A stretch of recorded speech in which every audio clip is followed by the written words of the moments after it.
एक कहानी सुनाता हूँ। कहानी है देवी भक्ति और उनके दो पुत्रों की। एक बार नारद जी यमुना जी किनारे भ्रमण कर रहे थे। वहीं उन्होंने देखा एक वृद्ध महिला जोर जोर से विलाप कर रही है। उसके पास ही दो वृद्ध पुरुष अचेत अवस्था में लेटे हैं और जोर जोर से सांस ले रहे हैं।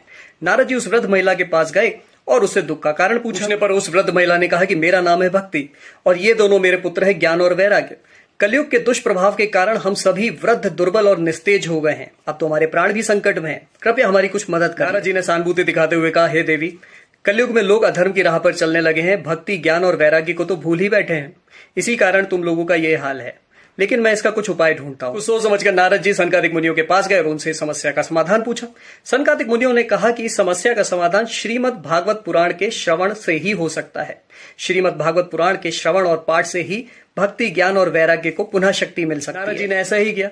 यमुना जी के किनारे पवित्र स्थान पर श्रीमद् भागवत पुराण का पाठ प्रारंभ किया। उनकी मधुर वाणी में भागवत पुराण सुनने के लिए दूर दूर से लोग आने लगे। हर दिन शंख की गूंज, पुष्प वर्षा और भागवत की कथा से वहां का वातावरण भक्तिमय हो गया। कथा के आखिरी दिन तो अद्भुत दृश्य उत्पन्न हुआ। देवी भक्ति अपने दोनों पुत्र ज्ञान और वैराग्य के साथ तेजस्वी रूप में वहां प्रकट हो गए।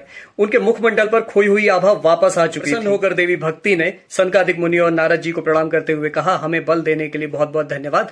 अब कृपया हमारा मार्गदर्शन करें, हम कहाँ निवास करें? जी ने मुस्कुराते हुए कहा, हे देवी, जहां भी कोई श्रद्धा और प्रेम से श्रीमद् भागवत पुराण का पाठ करेगा, आप उन्हीं के हृदय में निवास करेंगे। तो कैसी लगी कहानी बताइएगा।